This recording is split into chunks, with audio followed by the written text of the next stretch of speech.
On a moonless night in rural Montana, fate orchestrates an extraordinary encounter.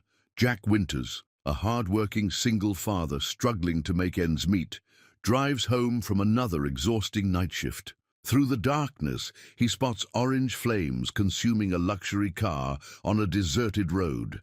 Without hesitation, he breaks through the window, pulling a mysterious woman from the wreckage moments before it explodes.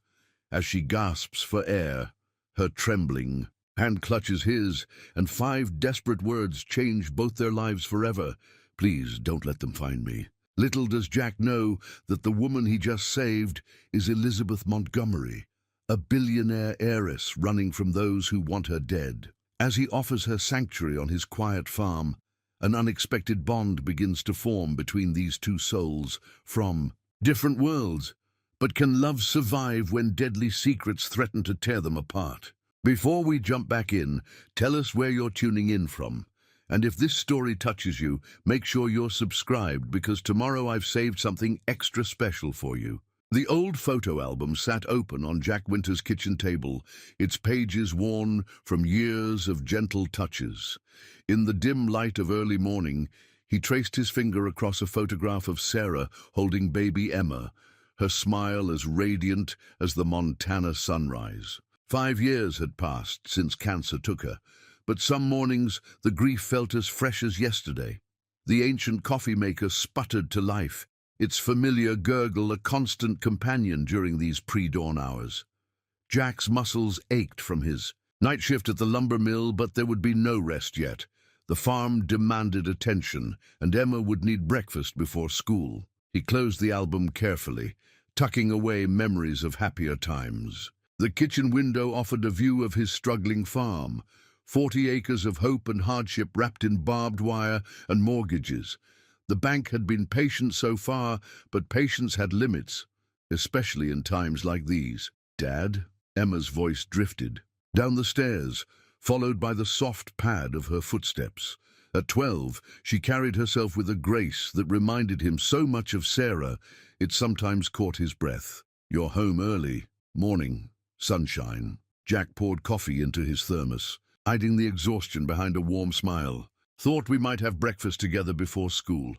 How about those blueberry pancakes your mum used to make?" Emma's face lit up, but her eyes held that knowing look she'd developed far too young. "You should sleep, Dad.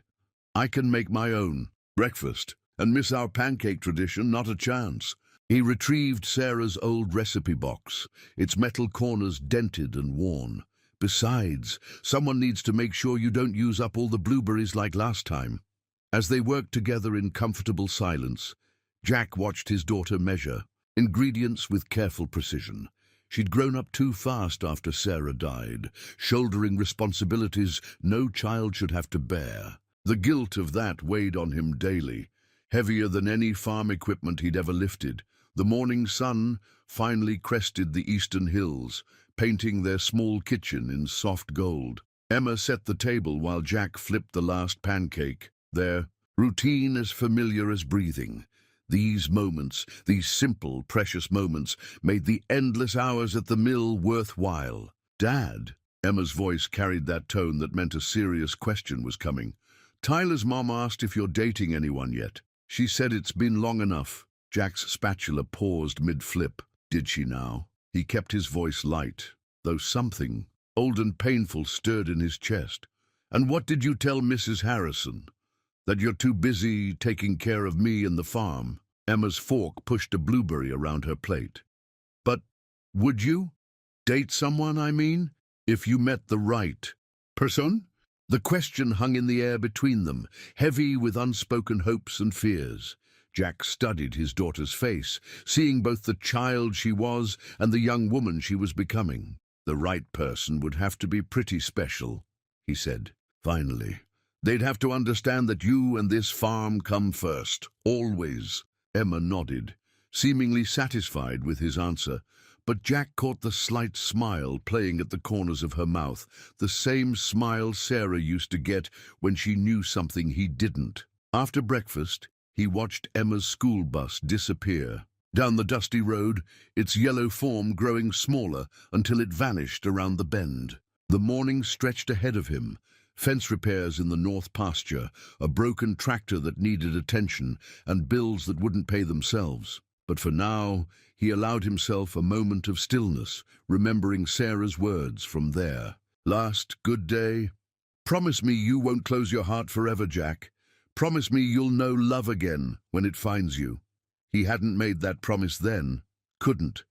But standing in the golden morning light, watching his daughter head off to school, Jack wondered if maybe, just maybe, Sarah had known something he didn't.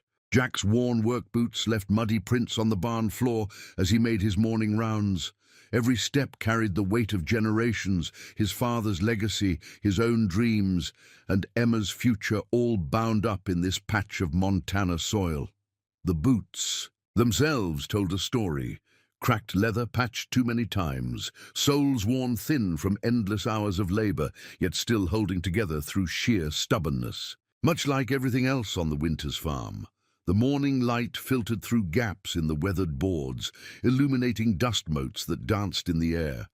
Inside the barn, the familiar scents of hay, leather, and earth mingled with the metallic tang of old machinery. Jack paused at the ancient tractor. Its red paint faded to a dusty rose.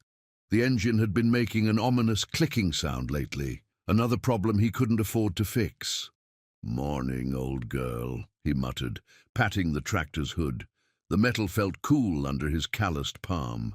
"Think you can give me one more season?" The local mechanic's words echoed in his mind. "Parts for this model are getting harder to find, Jack.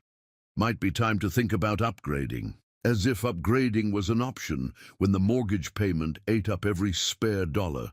He moved through his morning tasks with practiced efficiency, feeding the handful of cattle they had left, checking the irrigation system for the hayfield, and assessing the fence damage from last week's storm.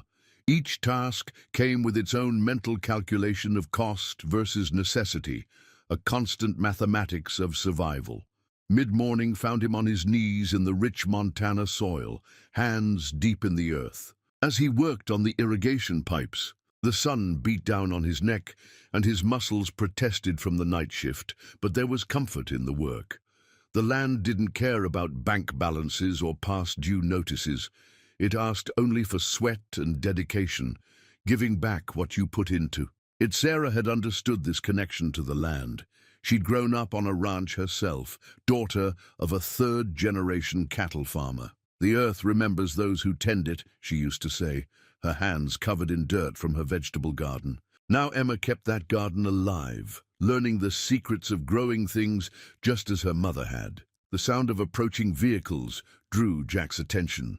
Through the heat waves rising from the ground, he spotted Bill Harrison's truck, followed by Tyler's mother's SUV, kicking up dust along the access road. The monthly meeting of the local agricultural cooperative was today, another reminder of the community that both supported and scrutinized their lives. "Jack," Bill's booming voice carried across the field. "Thought we might find you out here. Got a minute?" Wiping his hands on his jeans, Jack straightened up. Bill Harrison had been a friend of his father's, one of the old guard who remembered when the Winters farm was the pride of the county. These days, his visits usually meant either an offer of help Jack couldn't accept or news he didn't want to. Here, always got time for you, Bill." Jack managed to smile, though his back screamed in protest as he walked to meet them. "What brings the co-op committee out this way?" Linda Harrison, Tyler's mother, emerged from her vehicle in clothes too pristine for a farm visit, her carefully styled hair out of place against the rustic backdrop. "Jack, we've been talking about the summer festival. The committee thinks it's time the Winters farm hosted again. It's been, 6 years? 6 years. Since Sarah. The summer festival had been her thing. She'd transformed their barn into a gathering place that drew people from 3 counties. The fairy lights she'd strung up still hung there, gathering dust. "I appreciate the thought, but the whole community would help," Linda pressed, her eyes soft with what might have been pity or genuine concern. "Emma mentioned you could use some help with the repairs on the north barn. The festival fund could cover that, you know. Pride warred with practicality in Jack's chest. The North Barn did need work, and the festival fund was substantial. But accepting help meant accepting scrutiny, opening their lives to the well-meaning, but gossip-prone community. It meant Linda's increasingly obvious attempts at matchmaking would have an official venue. "I'll think about it," he said finally, knowing they'd take it as a yes. In a small farming community like theirs, the festival was more than just a celebration. It was tradition, a way of keeping the old ways alive in a world that increasingly forgot about places like this. As they drove away, Jack stood watching the dust settle, thinking about Sarah's festival preparations, about Emma's face lighting up at the memories of those summer nights. Maybe it was time to let some light back into the old barn. Maybe it was time for more than just survival. But first, there was a tractor to fix, a fence to mend, and somewhere in between, he needed to find time for sleep before his next night shift. The sun climbed higher in the Montana sky, indifferent to his troubles, marking another day in a life that demanded everything and promised nothing but the satisfaction of honest work. Elizabeth Montgomery's manicured fingers traced over the corporate trust document on her father's mahogany desk, each word burning into her memory like a brand. The office still smelled of his cigars, though Richard Montgomery had been dead for barely 2 weeks. The leather chair creaked as she leaned back, her father's voice echoing in her mind. "Trust your instincts, Lizzie. Numbers don't lie, but people do." The trust document told a story, one of betrayal wrapped in legal jargon and careful omissions. Column after column of transactions, each one perfectly legitimate on its surface, formed a pattern that made her blood run cold.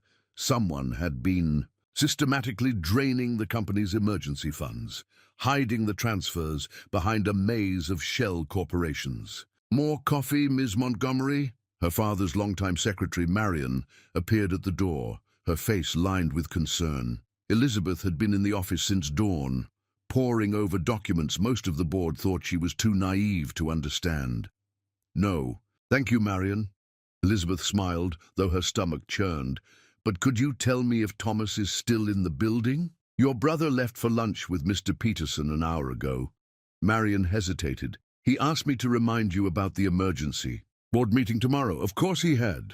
Thomas, her beloved older brother, had been pushing for this meeting since the funeral. "Time to stabilize the company," he'd said, his hand warm on her shoulder. "Dad would want us to present a united front." But their father had left Elizabeth. "Controlling interest for a reason. Your brother's brilliant at making friends," he told her during one of their late-night strategy sessions. "But you see through people's masks. You'll need that skill more than ever when I'm gone." The afternoon sun cast long shadows across the office as Elizabeth photographed key documents with her phone. Each image was automatically encrypted and uploaded to a secure server. Another of her father's precautions.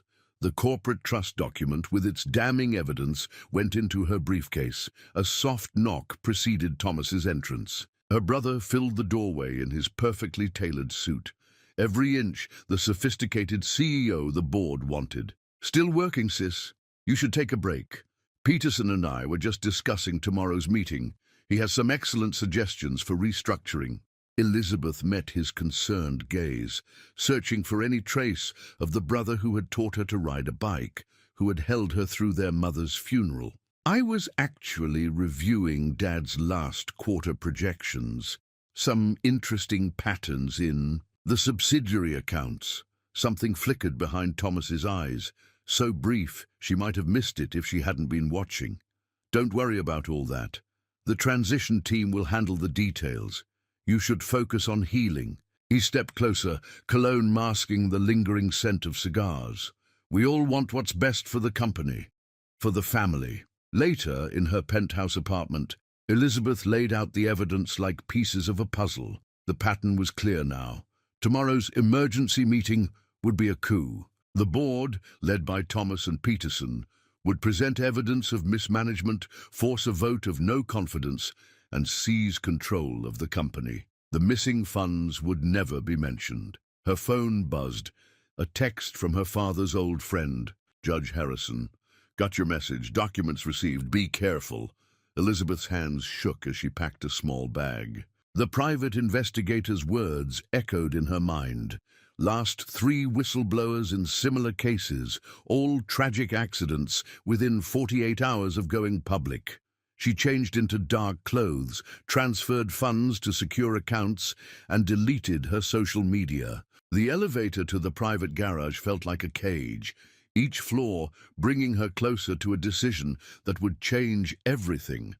Her Mercedes, too conspicuous. Instead, she took the nondescript hybrid her father had insisted she keep for emergencies. The garage was empty at this hour, her footsteps echoing off concrete walls as she hurried to the car. The city lights blurred as she drove, her mind racing through contingency plans. The evidence was secure, the judge would keep it safe, but she needed time. Time to build a case, time to understand the full scope of the conspiracy, time she wouldn't have if she stayed. Thunder rolled across the Montana sky as she left the city behind, rain beginning to fall. In her rearview mirror, headlights appeared, probably nothing, but her pulse quickened anyway. Her father's voice came to her again. When in doubt, head for open country. Cities have too many cameras, too many ways to trap you. The headlights grew closer. Elizabeth pressed the accelerator, rain drumming harder on the roof. She was so focused on the approaching lights that she almost missed the oil slick on the curve ahead. The car spun, tires fighting for grip on wet asphalt. The last thing she saw was the guardrail giving way, and then the world became fire and twisted metal. Through the flames and pain she heard footsteps approaching, not the measured steps of her pursuers, but the urgent rhythm of salvation. As strong hands pulled her from the wreckage, she glimpsed honest eyes in a weathered face. Her last conscious thought was a prayer that she'd found someone she could trust. Her life, and perhaps her father's legacy, depended on it. Dawn crept through handmade curtains, casting gentle light across the patchwork quilt covering Elizabeth Montgomery. For a moment she lay still, her body aching, trying to reconcile the unfamiliar surroundings with her last memories of fire and fear. The quilt smelled of lavender and sunshine, so different from the antiseptic sterility of her penthouse linens. "Gran made that quilt for Mom when she got sick," a young voice said from the doorway. Elizabeth turned carefully to see Emma standing there, already dressed for school, holding a steaming mug. "Dad said you might like some tea. It's chamomile, good for healing," Mom always said. The girl's matter-of-fact kindness brought unexpected tears to Elizabeth's eyes. "Thank you, Emma." She accepted the mug with bandaged hands, noting the careful way the child watched her movements. "Did your grandmother teach you about healing herbs?" "Mom did. She had a whole garden of them." Emma perched on the edge of the bed, smoothing the quilt with practiced hands. "Dad says you can stay as long as you need to. He called in sick to the mill today. First time ever." Guilt twisted in Elizabeth's stomach. This family had so little, yet they offered what they had without hesitation. "I don't want to be a burden." "You're not," Emma said firmly, sounding older than her years. "Dad says helping people is what makes us human. Besides, you look like you could use a friend." The sound of boots on wooden stairs preceded Jack's appearance. He filled the doorway in worn jeans and a faded flannel shirt, his presence somehow both commanding and gentle. "Emma, bus'll be here soon. Got your homework?" "Just finishing my tea delivery." Emma grinned, standing. She hesitated, then impulsively hugged Elizabeth. "Feel better, okay? Maybe later I can show you my herb garden." After Emma left, Jack lingered, his weathered face showing concern. "Dr. Stevens will stop by this afternoon. Small town. He makes house calls, and he's discreet. How's the pain?" "Manageable." Elizabeth sipped the tea, using the moment to study her rescuer in daylight. His eyes were kind but shrewd, missing nothing. "Mr. Winters—" "Jack," he corrected softly. "Jack. I know you must have questions." He pulled up the old rocking chair, its joints creaking like a familiar conversation. "Only one that matters right now. Are you in danger?" The directness of his question, the quiet strength behind it, made her pause. In her world, questions always had angles, hidden meanings. But Jack Winters asked straight out, ready to face whatever answer came. Yes, she admitted finally, and by helping me you could be too. I should leave. Folks who aren't in danger don't usually end up in burning cars on back roads. His voice held no judgment, just calm certainty. Whatever's chasing you, you'll heal better knowing you're safe. We've got good neighbors out here, and they know how to mind their own business. A rooster crowed outside, and Jack stood, automatically checking his watch. Need to feed the cattle. Rest today. Emma left some books on the nightstand if you get bored. And Miss Montgomery, Elizabeth, she offered, matching his earlier correction. A slight smile touched his lips. Elizabeth, whatever you're running from, sometimes the best place to hide is somewhere they'd never think to look. Throughout the day, Elizabeth drifted between sleep and waking, her body demanding rest while her mind spun with possibilities. She watched through the window as Jack worked, moving with the efficient grace of someone who knew every inch of his land. The farm wasn't grand by any means, but there was a dignity in its well-maintained fences and carefully tended fields. Dr. Stevens arrived in the afternoon, his ancient pickup raising dust on the drive. He reminded her of her father's old hunting. Friends, direct, competent, and unimpressed by pretense. He checked her injuries, replaced bandages, and asked no questions about how she'd gotten them. Winters is good people, he said as he packed up his bag. Known him since he was born. If he's offering you sanctuary, you won't find better. Evening brought Emma home from school, bursting with stories and questions she tried to contain out of consideration for their patient. She sat cross-legged on the floor near Elizabeth's bed, sorting through her backpack. We're studying local history, she explained, pulling out a textbook. Did you know this valley used to hide people escaping from all sorts of things? Dad says the land keeps its own secrets. The afternoon sun slanted golden through the windows, catching the dust motes in its beam. From somewhere outside came the rhythmic sound of chopping wood, punctuated by the distant lowing of cattle. Elizabeth found herself relaxing into the peaceful cadence of farm life, her racing thoughts finally slowing. Later, Jack brought up a tray with soup and fresh bread. The simple meal tasted better than any five-star restaurant she could remember. Emma's right about the valley, he said, helping her sit up against the pillows. Whatever brought you here, you're not the first person these hills have hidden. Take the time you need to heal. The rest will sort itself out. As darkness fell, Elizabeth lay awake, listening to the unfamiliar night sounds of the countryside. The quilt wrapped around her like a grandmother's embrace, and for the first time since her father's death, she felt something close to peace. In running from those who would destroy her, she'd found herself in a place where time moved differently, where worth was measured not in dollars, but in the strength of helping hands and the warmth of quilts made with love. Elizabeth stared at her designer boots, now caked with mud and manure, and couldn't help but laugh. A week ago, these Italian leather treasures had clicked importantly across marble lobbies. Now they served a different purpose entirely, marking a transformation from corporate heiress to reluctant farmhand. Something funny about those fence posts? Jack's voice carried across the morning air, tinged with amusement. He'd been teaching her basic farm tasks, partly to maintain her cover story as a distant cousin helping out, and partly, she suspected, because idle hands made him nervous. Just admiring my new fashion statement. She gestured at her mud-covered self. If the board could see me now. Jack leaned against the fence, his presence solid and reassuring. You're getting the hang of it. Most city folks can't tell a post digger from a hayfork their first week. The praise warmed her more than it should have. She'd spent years in boardrooms commanding billion-dollar decisions, yet Jack's simple appreciation of her efforts meant something different entirely. I had a good teacher, she replied, then winced as her blistered hands protested around the post digger. Here, he said, moving closer. You're gripping too tight. Let the tool do the work. His calloused hands covered hers, adjusting her grip.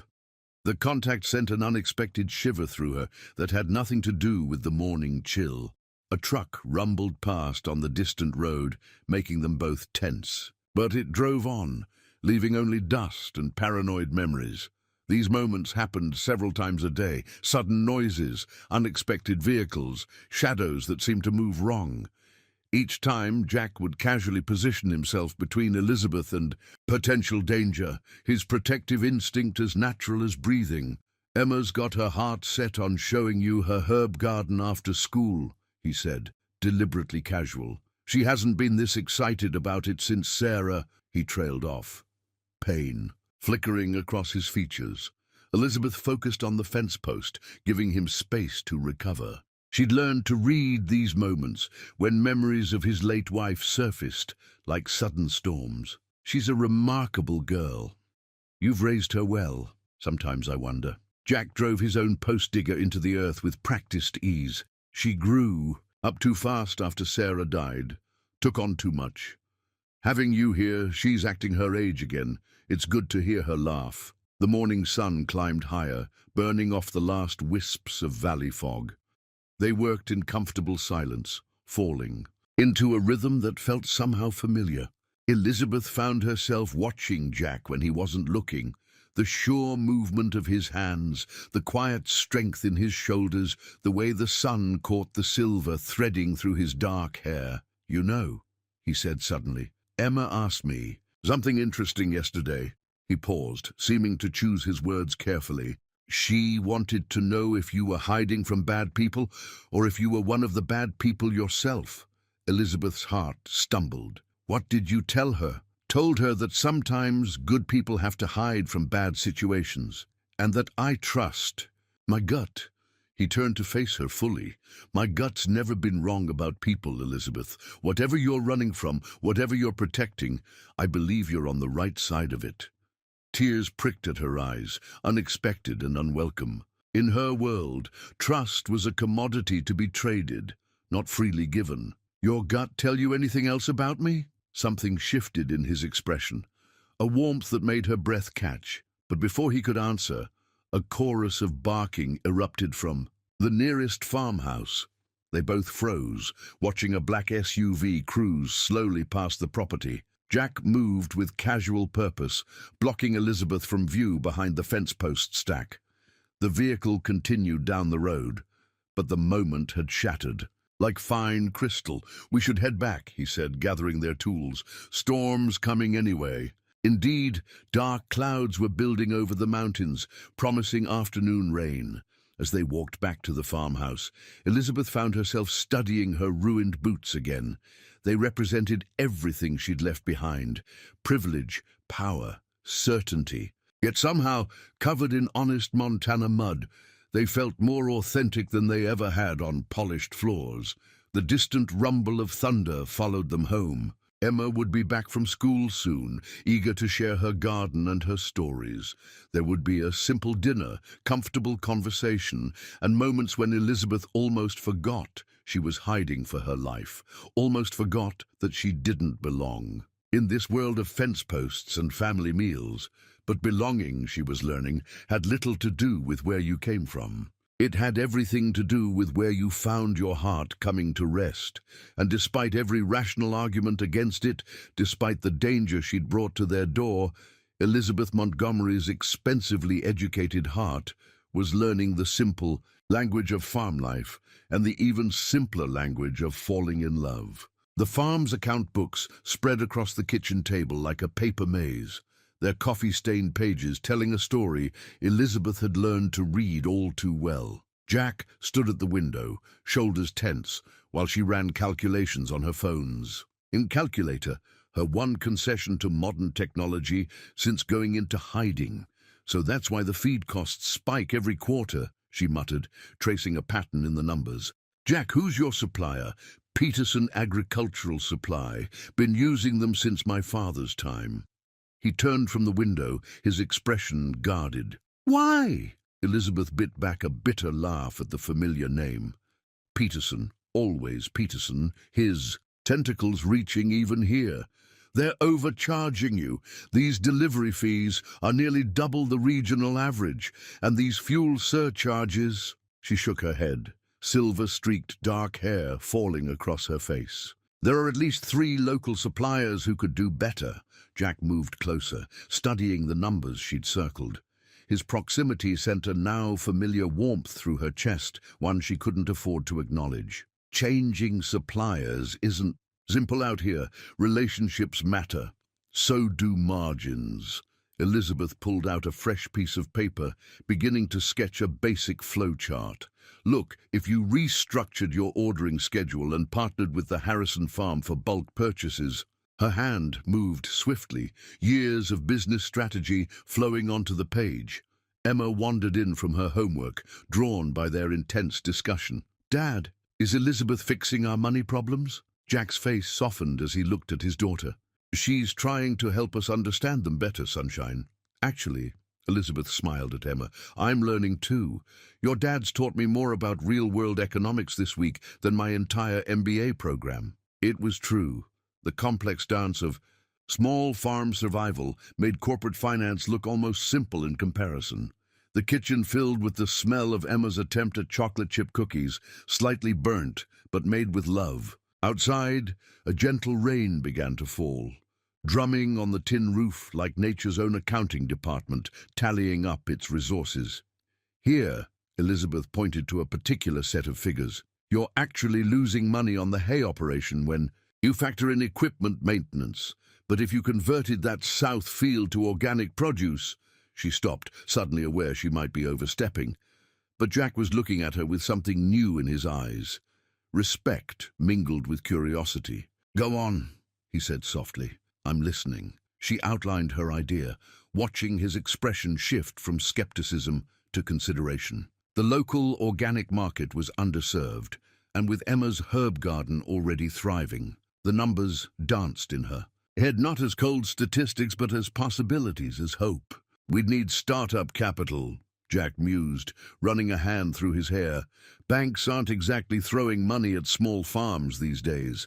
Elizabeth's fingers itched to reach for her phone, to access one of her hidden accounts. She could solve their financial problems with a single transfer, but that would raise too many questions, create too many paper trails. Besides, she suspected Jack Winters was the kind of man who needed to save himself. "There are agricultural grants," she offered instead. "I could help with the applications. Your soil composition is perfect for organic certification, and with Emma's knowledge of herbs, could we grow lavender?" Emma piped up, pulling her slightly scorched cookies from the oven. "Like in Mom's garden." A shadow crossed Jack's face at the mention of Sarah, but it passed quickly. "Your mother always said that land would tell you what it needed to grow, if you listened carefully enough." "She was right," Elizabeth said, surprising herself with the conviction in her voice. "This farm has good bones, Jack. It just needs optimization." He laughed then, a rich sound that filled the kitchen. "Optimization? That what they call it in business school?" "Among other things." She smiled, allowing herself to enjoy the moment of connection. "Think of it as helping the land keep its promises." The rain intensified outside, but in the warm kitchen, surrounded by papers and possibilities, Elizabeth felt more centered than she had in weeks.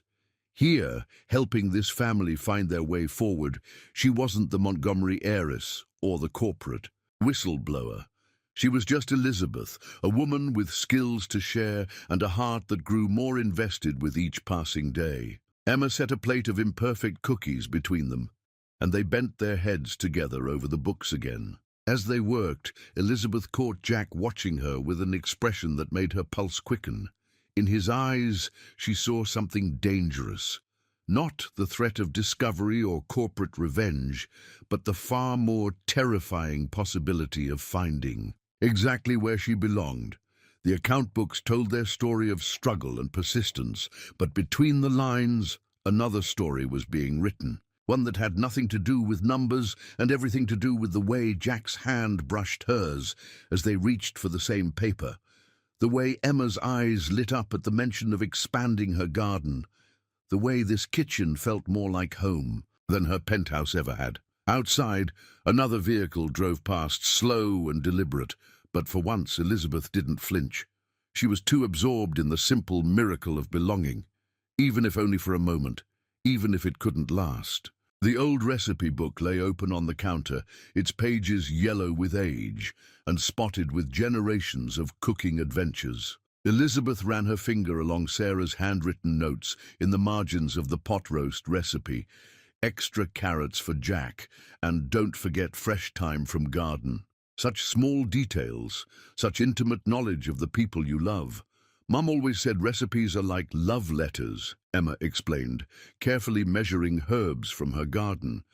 You can tell how much someone cares by the little notes they leave. Behind, she sprinkled thyme into the pot with the same precision she applied to her schoolwork. See here, she wrote, cooking time varies with mood of ancient oven. Elizabeth smiled, watching the girl navigate the kitchen with quiet confidence. After 3 weeks at the farm, these evening cooking sessions had become a cherished ritual. Your mother sounds like she was very wise. She was. Emma's voice held pride rather than sadness. Dad says I have her way with growing things, and her terrible handwriting. The screen door creaked, and Jack stepped in from the evening chores, bringing with him the scent of hay and coming rain. He paused in the doorway, something soft crossing his face as he watched them cooking together. Elizabeth felt the weight of his gaze like a physical touch. Something smells good, he said, moving to wash up at the sink. Sarah's pot roast. Elizabeth found the recipe, Emma beamed. And I picked fresh herbs, just like Mum used to. The domestic intimacy of the moment caught in Elizabeth's throat. In her other life, dinner had been business meetings or hastily ordered luxury takeout. Here, in this farmhouse kitchen, food was an expression of care, of belonging. Thunder rumbled in the distance as they sat down to eat. The old oak table bore the marks of countless family meals, homework sessions, early morning coffees, late-night conversations. Elizabeth's place setting, she realized, had somehow become as familiar as Jack's or Emma's. Tell me about the day. You met Mom? Emma said suddenly, passing the bread basket to her father. It wasn't asked with sadness, but with the comfortable curiosity of a child who had made peace with her loss. Jack's eyes met Elizabeth's briefly before turning to his daughter. Well, I was fixing a fence on the Harrison property. Not much different from what Elizabeth and I were doing yesterday. His voice took on the cadence of a familiar story. Your mum came riding up on that spotted mare of hers, took one look at my crooked fence posts and said, if you're going to do a job, cowboy, at least do it straight. Emma finished with him giggling. And then she showed you how. That she did. Jack smiled at the memory. Your mother never let me get away with halfway work. She'd have approved of Elizabeth's business improvements, I think. Sarah always said this farm could be more than it was. Elizabeth's heart stuttered at being included in this intimate family moment. She sounds remarkable. She was, Jack said softly, and she'd be proud of how Emma's keeping her garden alive. Outside, the storm drew closer, lightning illuminating the kitchen in brief, bright flashes. The pot roast had turned out perfectly, the meat tender and fragrant with herbs. Elizabeth watched Emma sop up gravy with a piece of bread, so at ease with their unexpected guest-turned-family member. After dinner, Emma insisted on showing Elizabeth her mother's collection of pressed flowers, preserved between the pages of an old dictionary. Each dried bloom came with a story, a memory Emma shared with the generous spirit of a child who had learned that joy and sadness could coexist. The storm finally broke in earnest, rain drumming against the windows. Emma fell asleep on the couch, her head resting against Elizabeth's shoulder. Jack watched them from his armchair, his expression unreadable in the lamplight. I should get her to bed, he said finally, standing. He lifted Emma with practiced gentleness, the girl barely stirring as he carried her upstairs. Elizabeth moved to the window, watching lightning sketch white-hot paths across the Montana sky. She heard Jack's quiet footsteps returning, felt him stop behind her. Thank you, he said softly. She turned. For what? For helping her remember the good things, for making this house feel like... He trailed off, moving closer. The thunder crashed, but Elizabeth barely heard it. Jack was looking at her the way he looked at his land, like something precious, something worth protecting. His hand rose to brush a strand of hair from her face, the touch sending electricity through her that had nothing to do with the storm. For a moment, the world narrowed to this: the warmth of his palm against her cheek, the sound of rain on the roof, the way his eyes asked a question his voice hadn't formed. Elizabeth leaned forward slightly, her heart pounding. A car door slammed somewhere. On the road, the sound sharp enough to break the spell. They stepped apart, the moment scattered like the pressed flower petals in Sarah's dictionary. "I should—" Elizabeth gestured vaguely upstairs. "Yeah." Jack ran a hand through his hair. "Early morning tomorrow." But as she climbed the stairs to her room, Elizabeth knew something had shifted. Like Sarah's margin notes in the recipe book, some things couldn't be unwritten once they were acknowledged. The question was whether she had the right to write. Her own story here, knowing the dangers that followed her, could tear these precious pages apart. The USB drive felt heavy in Elizabeth's hand as she sat at the farmhouse's ancient desktop computer, the pre-dawn darkness pressing against the windows. She hadn't touched the evidence since arriving at the farm, too afraid of leaving digital footprints. But Judge Harrison's encrypted email had been clear. They're closing in, time running out. The computer hummed to life, its fan whirring like a tired confession. Elizabeth glanced toward the stairs, ensuring the house remained quiet. Jack's night shift at the mill would end soon, and Emma was still asleep, just enough time to check the financial records, to see how close Thomas and Peterson had come to tracking her. Her hands froze over the keyboard as voices drifted through the open window, the early morning news playing from old Mrs. Jensen's house next door. Still no sign of Elizabeth Montgomery, the missing CEO of Montgomery Industries. Sources close to the family suggest foul play may be involved in her disappearance. Her brother, Thomas Montgomery, has offered a substantial reward. The sound of Jack's truck in the driveway sent her heart racing. She quickly ejected the USB drive, but not before the screen filled with damning headlines. Montgomery heiress missing, billion-dollar empire in crisis. Thomas Montgomery takes emergency. Control! Elizabeth? Jack's voice, usually so welcome, now carried the weight of discovery. He stood in the doorway, still in his work clothes, holding his phone. On its screen was her corporate portrait, the Elizabeth Montgomery of 3 months ago, polished, powerful, unafraid. Care to explain this? She turned slowly, seeing the hurt and confusion in his eyes. Jack, Dad? Emma appeared on the stairs, tablet in hand. Is Elizabeth really a billionaire? It's all over social media. Tyler just sent me. Emma, go to your room. Jack's voice was gentle but firm. But Dad, please, honey, just give us a minute. Emma retreated, but not before giving Elizabeth a look of betrayal that cut deeper than any corporate knife. The silence that followed felt like a living thing, consuming all the trust they'd built. Everything else, Jack said finally, moving into the room, everything else you told us, was any of it real? All of it. Elizabeth stood, fighting to keep her voice steady. The danger is real. The people after me are real. I just couldn't. Tell you? Couldn't tell me what? That you're not some distant cousin hiding from an abusive ex? That you're actually one of the richest women in the country? His laugh held no humor. Do you know what this could do to Emma, to the farm? If they find you here, they'll destroy everything. Elizabeth moved toward him, needing him to understand. My brother Peterson, they've already killed to keep their secrets. The evidence on this drive, she held up the USB. It proves they've been embezzling billions, using the company to fund criminal enterprises. My father discovered it before. He died.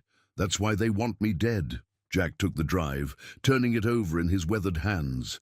The same hands that had pulled her from the burning car, that had taught her to mend fences, that had almost caressed her face during last night's storm. Why us? Why here? I didn't choose this place. Her voice softened. But staying, that was because of you. Both of you. For the first time in my life, I found somewhere I didn't have to pretend. A notification pinged on Jack's phone. Another. News alert. His face hardened as he read it. "They're saying you embezzled the money, that you're mentally unstable, dangerous." He looked up, and the doubt in his eyes broke something in her chest. "What am I supposed to believe?" "Believe what you've seen," she whispered. "These past months, that's who I really am, not the corporate photo, not the news stories. The woman who helped with the farm accounts, who learned to feed chickens, she swallowed hard, who fell in love with this place, with this life, with—" Tires crunched on gravel outside. They both froze, moving to the window. A black SUV had parked at the end of the drive, two men in suits emerging. Even at this distance, Elizabeth recognized Peterson's head of security. "Backstairs," Jack said instantly, his protective instincts overriding any doubt. "There's a crawl space in the barn, behind the old hay baler. Go now." "Jack, we'll figure this out." His hand caught her arm as she passed. "But you have to trust me, like I trusted you." The sound of Emma's footsteps overhead reminded them of what was at stake. Elizabeth clutched the USB drive, wondering if it was worth the cost. One look at Jack's face, determined, honorable, everything her world wasn't, told her it had to be. She slipped out the back just as a heavy knock echoed from the front door. The last thing she heard was Jack's voice, calm and steady. "Can I help you, gentlemen?" Little early for social calls.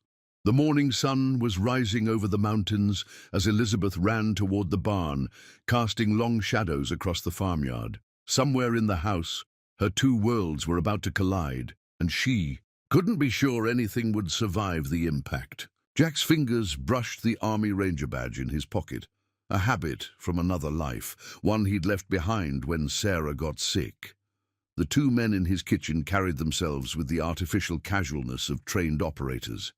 They're expensive. Suits couldn't hide the bulges of shoulder holsters from eyes that had once specialized in spotting such things. "Mr. Winters," the taller one said, "we're investigating the disappearance of Elizabeth Montgomery.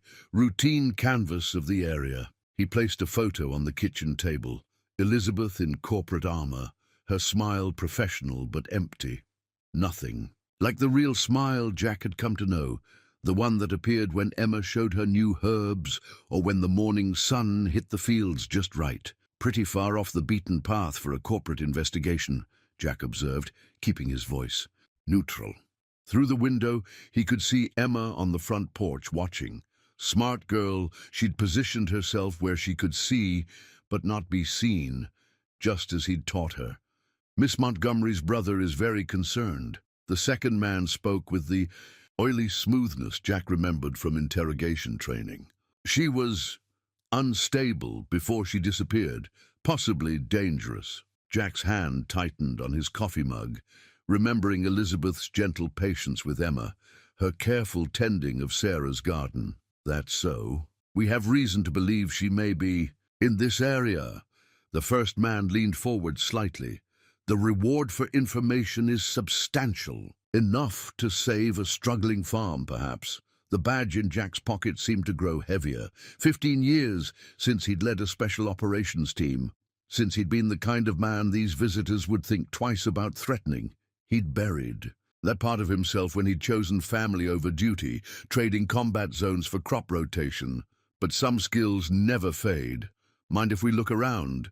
The second man was already standing, his hand casually near his concealed weapon. "Simple welfare check. Wouldn't want any dangerous fugitives hiding in the area." Jack set his mug down carefully.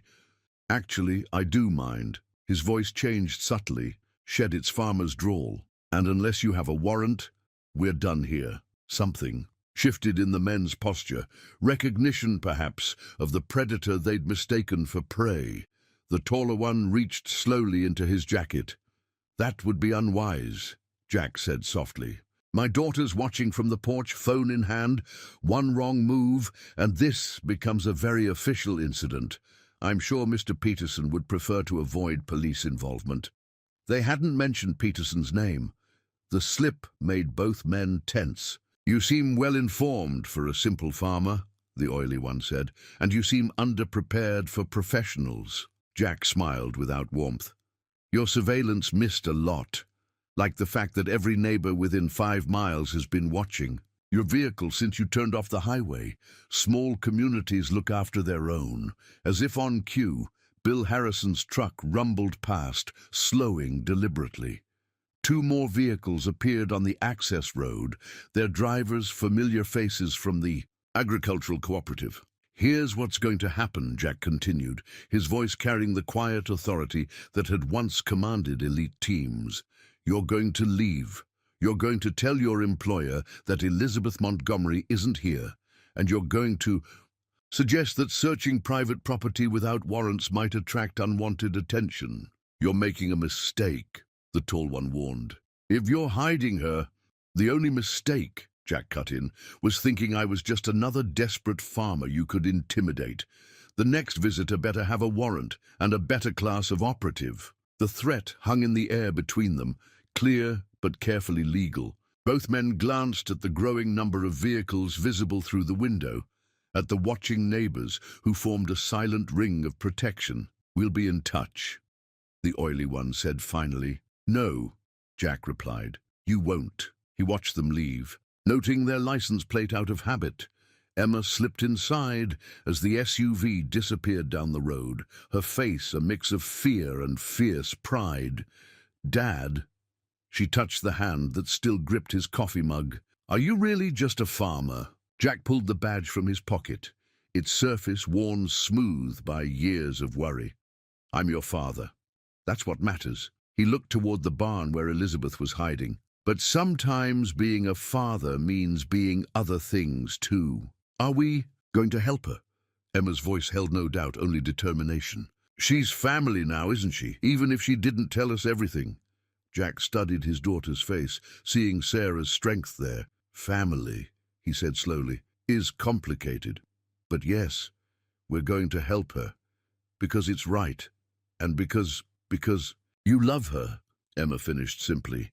I've seen how you look at her when you think no one's watching. The morning sun streamed through the windows, illuminating the kitchen where they'd shared so many meals, so many moments of quiet joy. Jack touched his badge one last time before slipping it back into his pocket. Go feed the chickens, he told Emma. Then start packing a bag, just like we practiced. She nodded, understanding.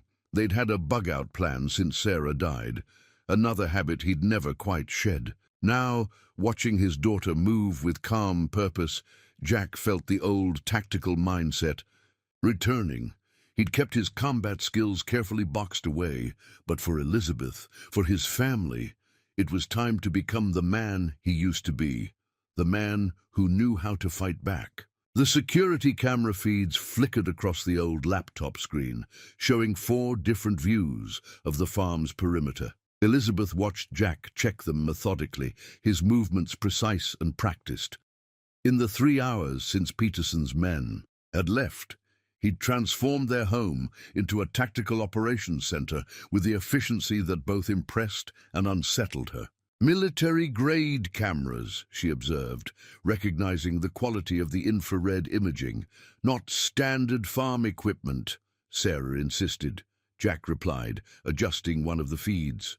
After we lost the south pasture to rustlers, told her it was excessive, but, he glanced at her, my wife had a way of seeing ahead. They were in the barn's hidden office, a space Elizabeth hadn't known existed until today. Monitors lined one wall, weapons safely locked in a gun safe on another.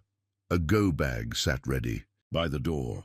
Everything spoke of careful preparation, of a man who had never fully left his combat training behind. 4 more vehicles just turned onto Old Mill Road, Emma reported from her position at the window. She handled the binoculars with familiar ease, no trace of fear in her voice. 2 black SUVs, 1 sedan, 1 pickup, moving slow like before. Elizabeth's chest tightened. I should leave. You've already risked too much. No! Jack's response was immediate, final. Running is what they expect. It's what they want. He turned to face her fully. But before this goes further, I need the whole truth. Not the corporate heiress version, not the fugitive version, the real story. Emma lowered her binoculars, equally intent. They deserved honesty, these 2 who had given her sanctuary, who had shown her what family could mean. The USB drive contains proof of a decades-long conspiracy, Elizabeth began. Peterson's company isn't just a supplier, it's a front. They've been using Montgomery Industries to launder money for years, hiding it in agricultural supply chains. Across the country, my father discovered it just before his heart attack. The bitterness in her voice made Emma flinch. Thomas, my brother, he's been part of it from the beginning. When I found the evidence, I became a liability. And the accident that brought you here? Jack's eyes were shrewd.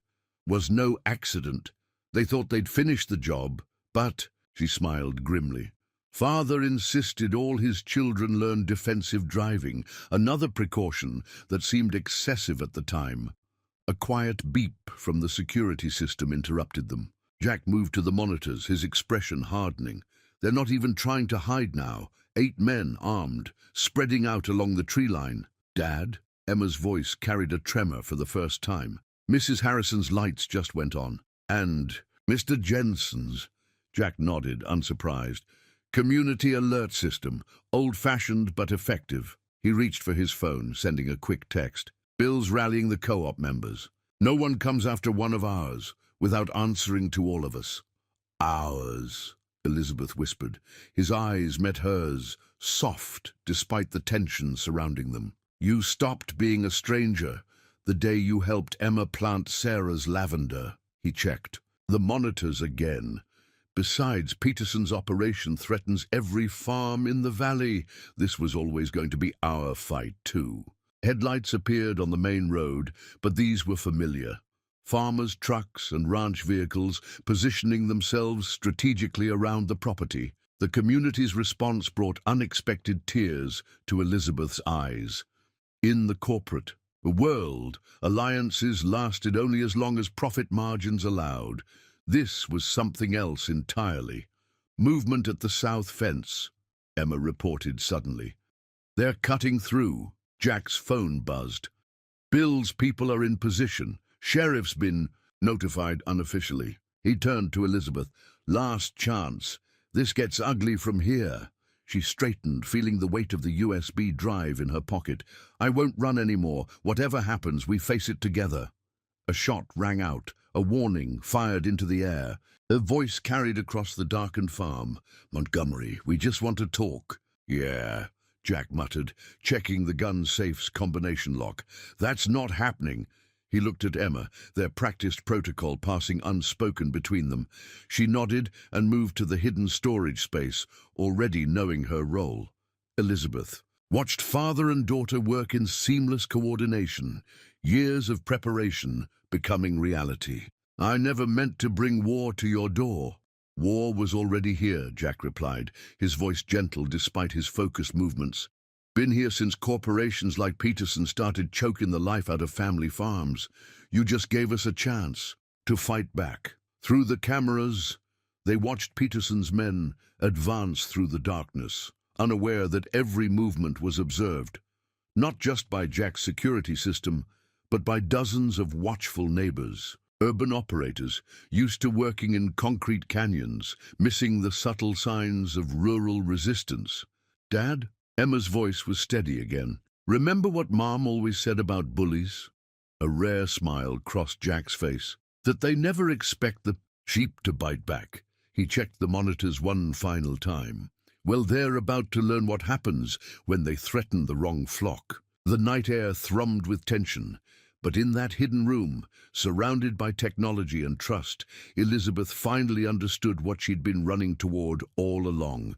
Not just safety, but belonging. Not just protection, but purpose. Another shot split the darkness. The war for Montgomery Industries was about to become a battle for the heart of a community. And for the first time since her father's death, Elizabeth knew exactly which side she was on. The company ledger glowed on the laptop screen, its columns of numbers telling a story of betrayal in clean, precise digits. Elizabeth's fingers flew across the keyboard while Jack's voice crackled over the radio, coordinating with their neighbors. They were in the farm's hidden bunker now, a storm shelter Jack had built that felt suspiciously well equipped for situations exactly like this. Eastern fence breach contained, Bill Harrison's voice reported through the static. Jensen's boys got 3 of them tangled up in the old barbed wire. Real shame about that missing warning sign. Emma monitored the security feeds, her young face illuminated by the screens. Mrs. Harrison's group has their vehicles blocked in. She's talking to them about property rights, very loudly. Elizabeth smiled despite the tension. Linda Harrison, so concerned with social propriety, now leading a blockade of farming equipment against corporate intrusion. The ledger's numbers continued to scroll as her emergency codes accessed deeper levels of the Montgomery Industries network. Got it, she breathed, finding the hidden accounts. Thomas, you arrogant fool. You didn't even change Father's override protocols. Her fingers paused over the keyboard. Jack, it's ready. Once I execute this, there's no going back. Jack appeared behind her, still wearing his tactical gear, another surprise from his past life. Your call, but whatever you decide, we've got your back. The sound of breaking glass echoed through the monitors. Someone trying to breach the farmhouse. Jack's jaw tightened, but he didn't move. This was her moment, her decision. Elizabeth thought of her father's last words. The company's not just numbers, Lizzie. It's people, communities. Never forget that. She pressed enter to cross the country, emergency protocols activated. Every transaction Peterson's network had hidden over the past decade began uploading to federal regulators.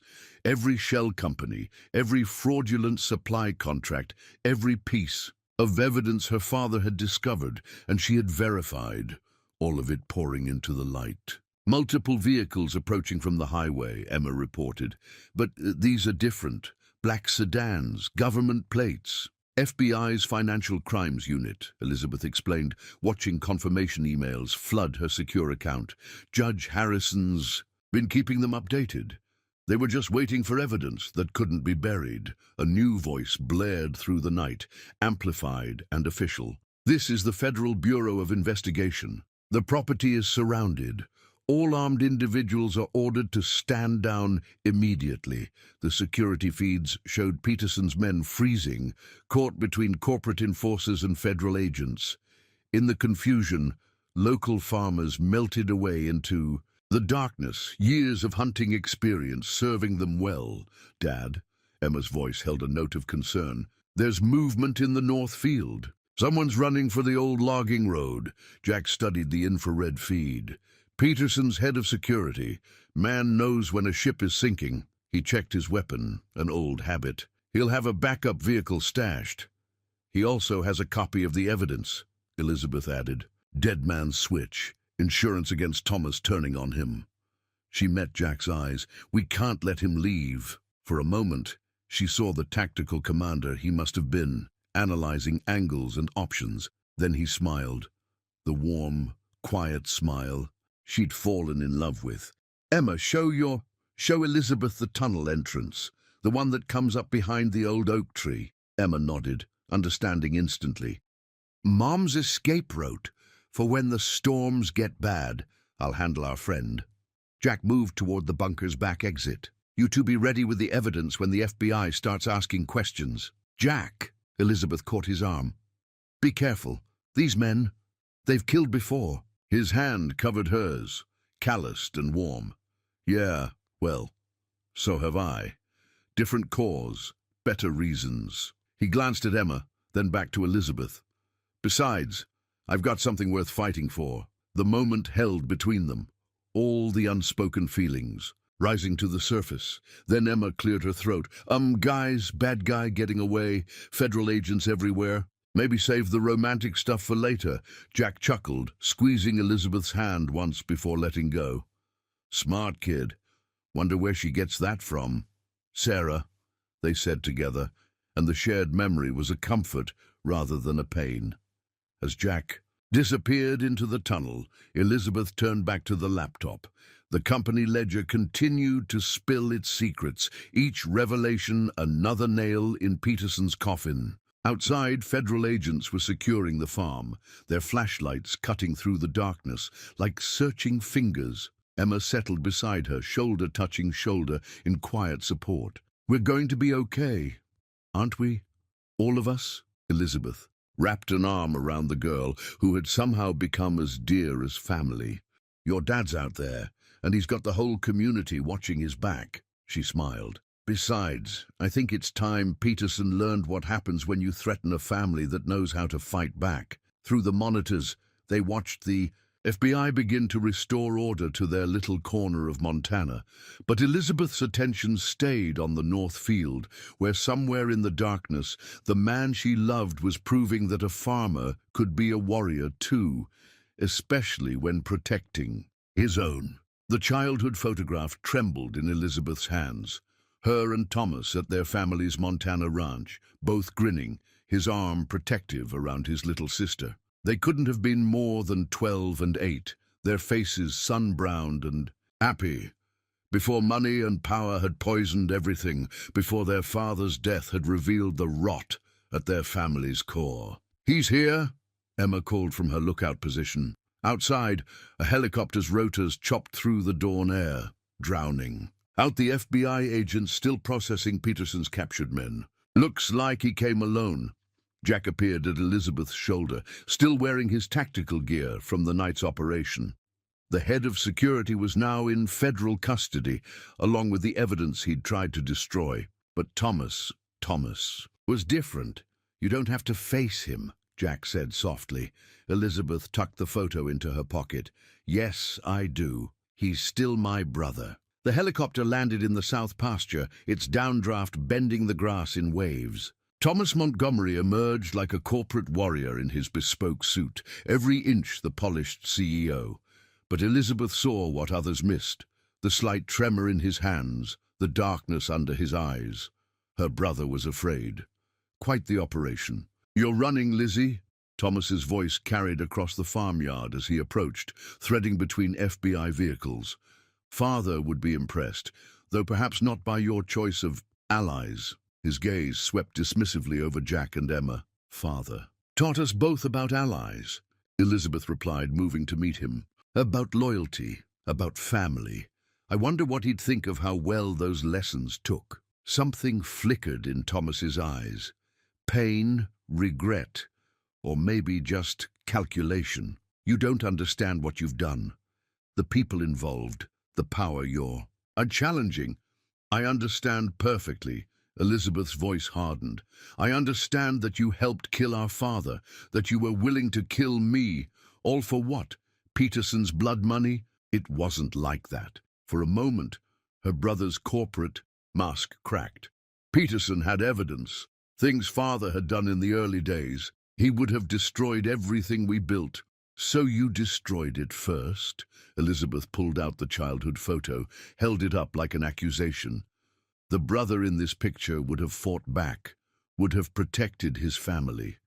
Thomas stared at the photo, and for a heartbeat, Elizabeth saw that boy again, the one who had taught her to ride, who had chased away schoolyard bullies, who had promised to always keep her safe. "I tried to protect you," he whispered.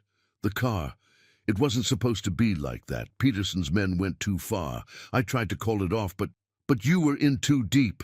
Jack's quiet voice carried judgment without mercy. "So you let them hunt your sister, let them threaten my family." Thomas's face hardened again.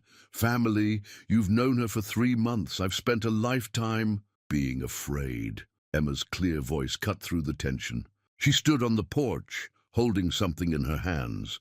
"That's what Mom always said about bullies. They make you afraid, and fear makes you forget who you really are." She walked down the steps, approaching Thomas with the simple courage of youth. In her hands was an old tablet, one of Sarah's treasures. "I found the truth about Elizabeth's father, about what really happened that night." Thomas went very still. "What are you talking about?" Emma held up the tablet. "Mom was a forensic accountant before she got sick. She had friends at the FBI. She was helping investigate Peterson, keeping records, until her cancer got bad." Elizabeth's heart stopped. "Sarah was working with father." Jack moved closer, his presence solid and steady. "She never told me the details. said it was safer that way, but she kept everything encrypted on her tablet. Emma figured out the password last night. Montgomery Industries, Emma said softly. The password was Montgomery Industries. Mom knew someday someone would need the truth. Thomas swayed slightly, his expensive shoes shifting in the Montana dirt. Let me see. No. Elizabeth stepped between him and Emma. You lost that right when you chose Peterson over family. The FBI has everything now. Father's evidence, Sarah's records, all of it. It's over, Thomas. It's never over, Lizzie. But her brother's voice had lost its edge. He looked around the farm, taking in the FBI presence, the watching neighbors, the quiet strength of the family his sister had found. What happens now? Now you have a choice. Elizabeth gentled her voice, remembering the boy in the photograph. Help us make it right. Tell the truth. Be the brother I remember. The silence stretched between them, weighted with decades of love and betrayal. Emma still held Sarah's tablet, its screen glowing with secrets too long buried. Jack stood ready, protective but not threatening. And Elizabeth waited, watching her brother wage his final battle, not with her, but with himself. The morning sun broke through the clouds, painting the farmyard in shades of redemption. Thomas Montgomery looked at his sister, really looked at her perhaps for the first time in years. What he saw there, strength, forgiveness, family, seemed to reach past his careful walls. Father always said you were the strong one, he said finally. I never understood until now. Elizabeth held out her hand, offering not just forgiveness, but a chance to remember who he had been in that childhood photograph. Then help me be strong. Enough to fix this. Together. The helicopter's rotors slowly stilled in the morning calm. Somewhere in the house, a coffee maker gurgled to life, and on a small Montana farm, surrounded by the unlikely family she had found, Elizabeth Montgomery watched her brother take the first step toward becoming whole again. The trust fund documents spread across the farmhouse kitchen table told a story in dollars and cents, each page annotated in Sarah's precise handwriting. Elizabeth marveled at how the dead could still speak, her father through his hidden evidence, Jack's wife through her meticulous investigation. Now those voices would help bring down an empire built on lies. Peterson's board meeting is scheduled for tomorrow morning, Thomas said. His tie loosened, suit jacket draped over a kitchen chair. He looked oddly at home in the rustic setting, as if the farmhouse itself was helping him shed his corporate armor. He'll try to consolidate control before the FBI can freeze the remaining assets. He'll fail. Elizabeth traced Sarah's notes with gentle fingers, because he doesn't know about Mother's trust fund stipulations. Jack looked up from cleaning his service weapon, a habit he'd maintained even after leaving the Rangers. Care. To explain for those of us who don't speak corporate. Emma, curled in Sarah's old reading chair with the tablet, answered before Elizabeth could. Mom found it. When Peterson's company merged with Montgomery Industries, Mrs. Montgomery's trust fund had a special clause. If any criminal activity was proven, control reverts to the Montgomery children, but only if they act together. Thomas's hands shook slightly as he reached for his coffee. Father knew. All this time he knew Peterson would try something like this. That's why he kept pushing us to work together, to maintain joint control. And that's why they killed him, Elizabeth finished softly. But they didn't know about Sarah's investigation, about the evidence she was gathering, even while she was sick. Jack's voice was gentle. Sarah always said documents were like seeds. Plant them right, and truth grows even after you're gone. The FBI agent stationed outside did another perimeter check, his flashlight beam cutting through the gathering dusk. They had insisted on protection after Thomas's private security detail confirmed Peterson had gone off-grid, abandoning his usual protocols. He'll come here, Thomas said, stating what they all knew. When he realizes what we have, that we can prove everything, now he'll try to end it personally. It's his pattern. Let him come. Jack checked his weapon one final time before securing it. He'll find more than corporate raiders waiting this time. Elizabeth watched him move through the kitchen with tactical precision, checking sight lines and access points. In the past week, the farm's defense had been quietly reinforced, not just by FBI agents, but by neighbors who remembered Sarah's kindness, who had seen Elizabeth work their fields, who understood that some fights belonged to everyone. The trust fund documents are only part of it, Emma said, still scrolling through her mother's tablet. Mom mapped everything: money trails, shell companies, even Peterson's pattern of targeting family farms for hostile takeovers. She called it corporate terrorism. Thomas stood, moving to study the satellite map of the valley Jack had pinned to the wall. Peterson's used to urban warfare, boardrooms, back alleys, places he can control. He doesn't understand rural communities. No, Jack agreed, a slight smile touching his lips. He doesn't. Bill Harrison's got every farmer within 50 miles on alert. Try sneaking past people who track elk herds and mountain lions for fun. Elizabeth felt the pieces falling into place. Corporate strategy merging with rural tactical knowledge. Two worlds finally working in harmony. Tomorrow morning, Peterson thinks he's walking into a board meeting to seize control. Instead, Thomas finished, he walks into a trap. The FBI takes down his network, the trust fund clause strips his access to Montgomery resources, and any attempt at retaliation runs straight into a community that protects its own, Jack concluded. He moved to stand behind Elizabeth's chair, his presence solid and comforting. Question is, are you ready for what comes after? Running a company this size, rebuilding what Peterson tried to destroy? Elizabeth reached up to cover his hand with hers, while her other hand found Thomas's arm. Not running, leading. The way Father taught us, the way Sarah showed us, by remembering that behind every spreadsheet and quarterly report are real people, real communities. Like this one, Emma said softly, looking around the kitchen that had become the command center for their resistance. Mom would be proud of all of us. The night deepened outside, but the farmhouse glowed with warmth and purpose. Elizabeth studied the trust fund documents one last time, seeing not just legal language, but a legacy of love. From her mother's financial foresight to Sarah's quiet investigation to her father's final lessons about family and duty. Get some rest, Jack advised, ever the tactical commander. Tomorrow we remind Peterson that some things are stronger than money. Some things you can't buy or bully or break. Family, Thomas said, as if testing the word's weight. Community, Emma added, wise beyond her years. Love, Elizabeth finished, holding Jack's gaze. Together they had built something Peterson couldn't understand, a fortress made not of concrete and steel, but of trust and truth and ties that ran deeper than blood. Tomorrow would bring its battles, but tonight, in this kitchen that had seen so much healing, they were simply family preparing to defend their own. The security footage played across multiple screens in the barn's hidden office, each camera capturing a different angle of Peterson's arrival. He came just before dawn, as they'd predicted, but not in the expected convoy of black SUVs. Instead, he walked up the farm's main drive alone, his Italian shoes gathering dust, his tailored suit stark against the pastoral backdrop. Arrogant bastard, Thomas muttered, watching his former mentor approach. He thinks he can still control this. No, Elizabeth corrected, studying Peterson's face on the monitors. He knows he's lost. This is about revenge now. Jack's voice crackled over their radio.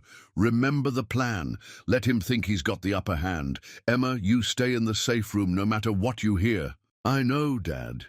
Their daughter's voice was steady. Mrs. Harrison is here with me.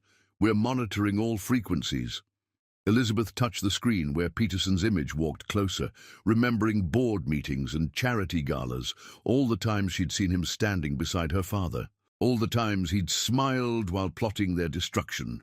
He's carrying, Thomas noted, left shoulder holster. Expected that, Jack replied. Bill's people are in position. FBI's holding back unless things go south. Elizabeth? She straightened, smoothing her shirt, one of Sarah's old flannels worn soft with time and love. Ready.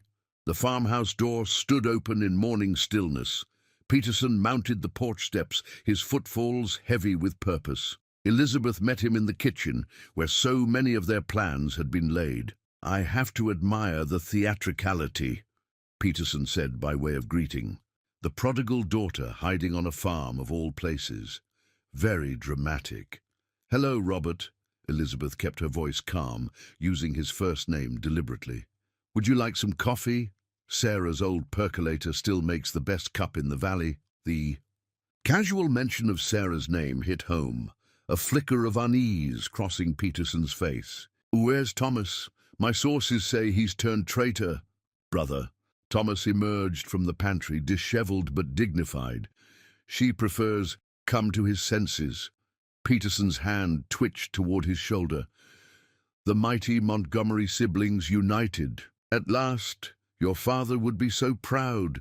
Before you killed him. That's not going to work anymore." Elizabeth poured coffee into Sarah's favorite mugs, the domestic action at odds with the tension. "We know what really happened, all of it. Sarah Winters left quite a paper trail. The farmer's dead wife."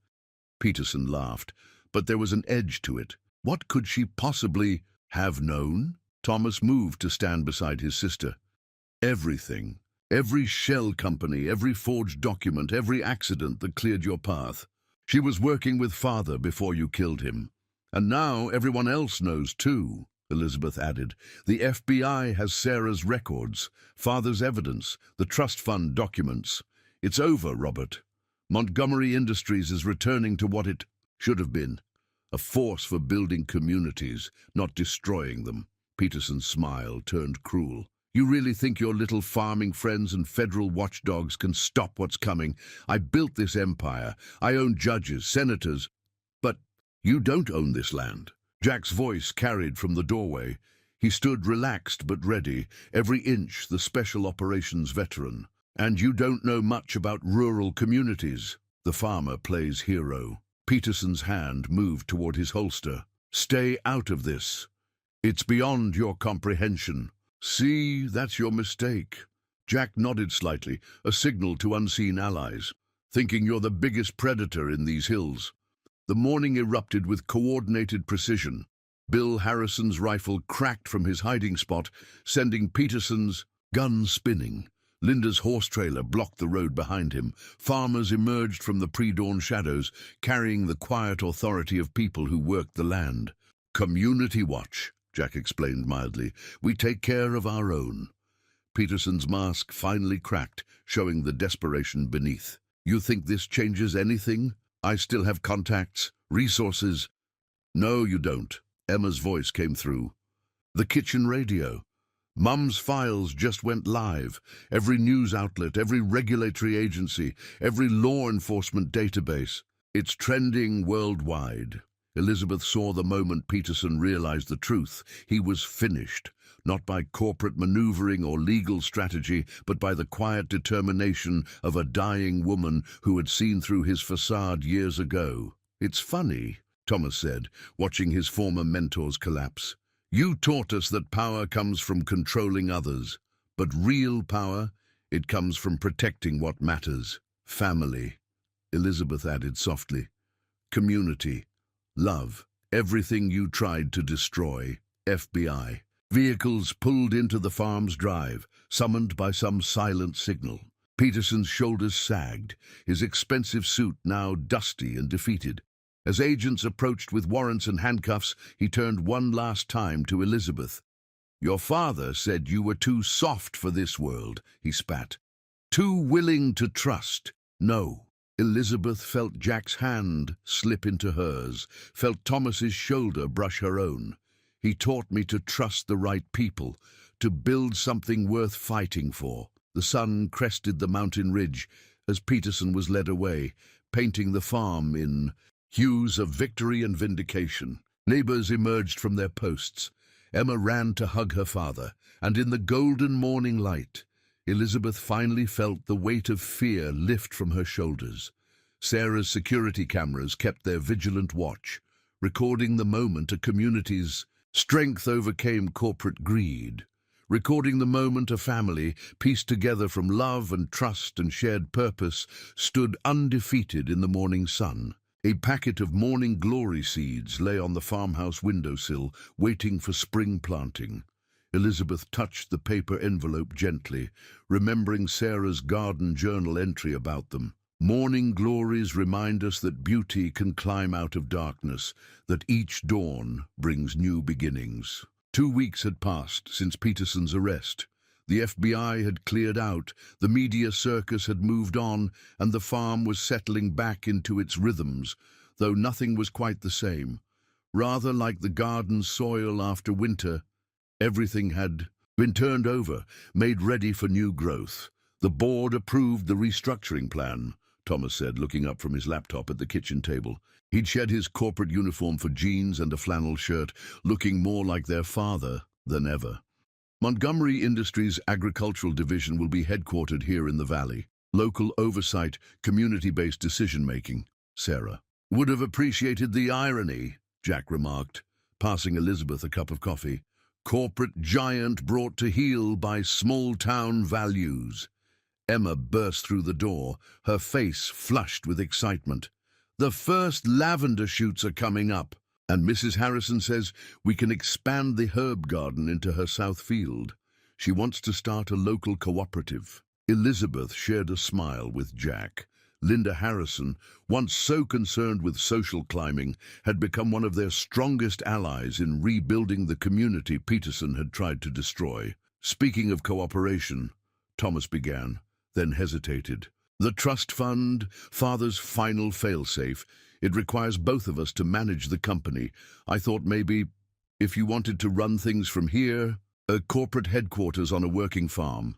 Elizabeth pretended to consider it. Could be interesting, as long as the CEO doesn't mind getting her hands dirty. Jack's arm slipped around her waist, warm and secure. Dirty hands mean honest work. Something else Sarah used to say. The morning sun streamed through windows Emma had washed yesterday, catching dust motes and possibilities in its light.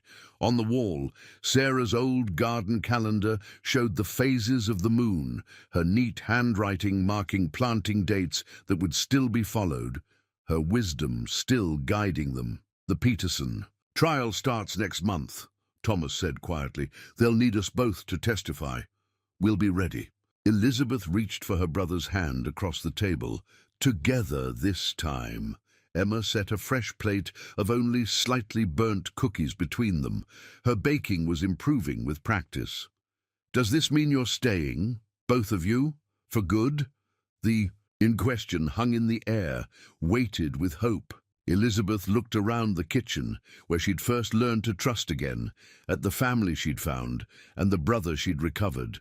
Well, she said carefully, the morning glories need planting, and someone has to keep your father from fixing fences crooked. Hey now, Jack protested, but his eyes crinkled with happiness. Thomas cleared his throat. I might have bought the old Miller place, the one up the road, if that's okay.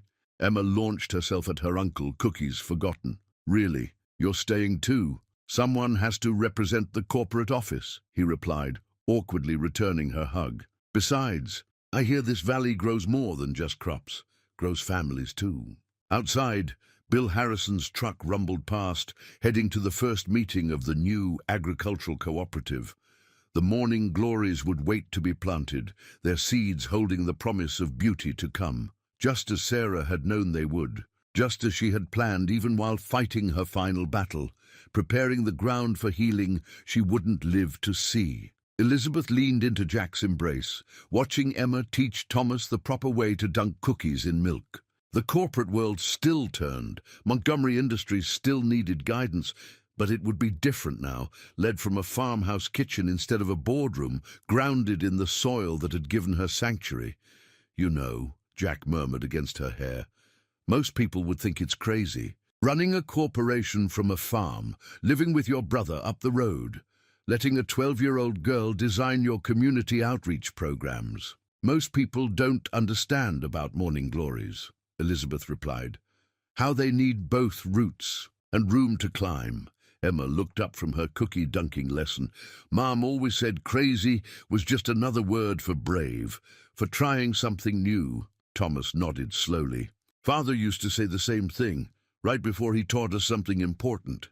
Smart people, Jack said softly. Think maybe they knew something we're just figuring out? Elizabeth touched the packet of seeds again, feeling the future shift and settle into place. They knew about planting things, about growing love in unlikely soil. She smiled at her unlikely perfect family. Maybe it's time we did some planting of our own. The marriage license lay on the dresser, its official seal catching the morning light. Elizabeth traced their names, still marveling at how natural they looked together. Elizabeth Montgomery and Jackson Winters. Simple, honest words for a love that had grown from crisis into something as steady as the seasons.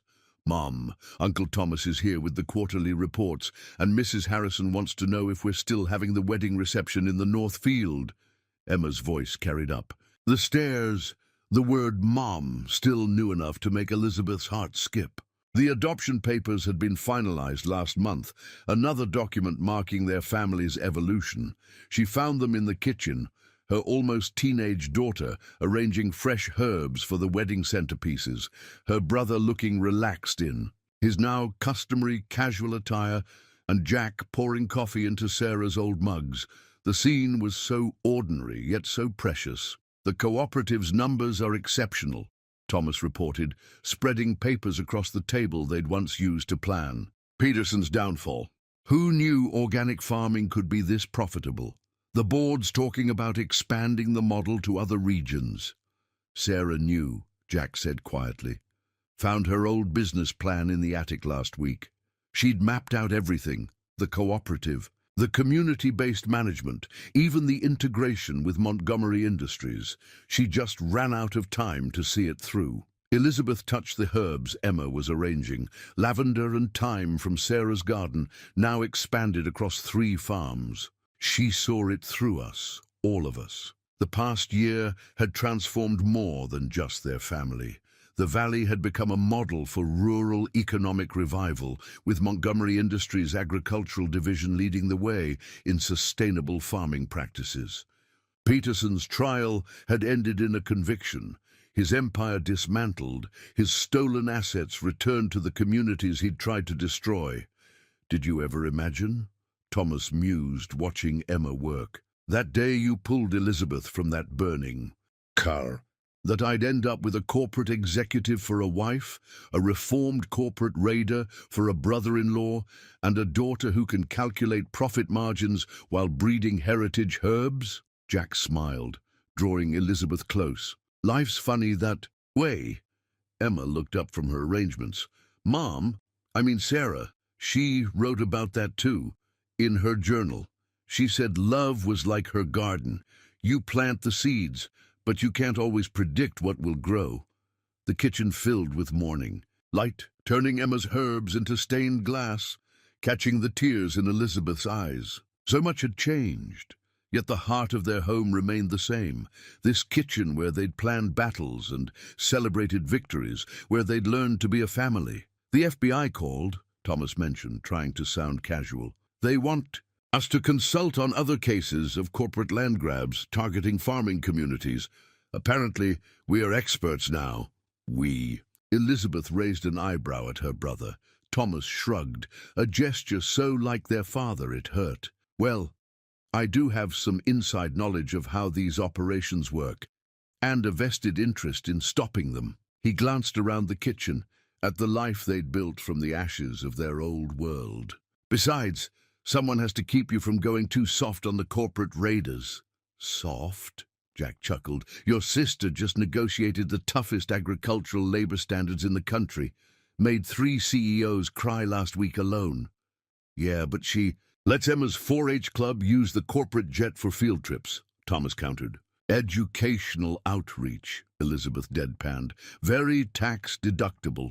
Emma finished the last centerpiece, stepping back to admire her work. Perfect for tomorrow, simple but elegant, just like Mom Sarah always said a farm wedding should be. The words held no sadness now, just love and remembrance. Sarah's presence lived in every corner of their home, not as a ghost, but as a foundation, the soil from which their blended family had grown. Speaking of the wedding, Jack said, Bill Harrison wants to know if he's still giving the bride away or if that honor goes to Thomas. Both, Elizabeth decided, watching her brother's face light up.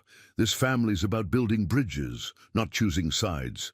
Thomas cleared his throat. Dad would have liked that.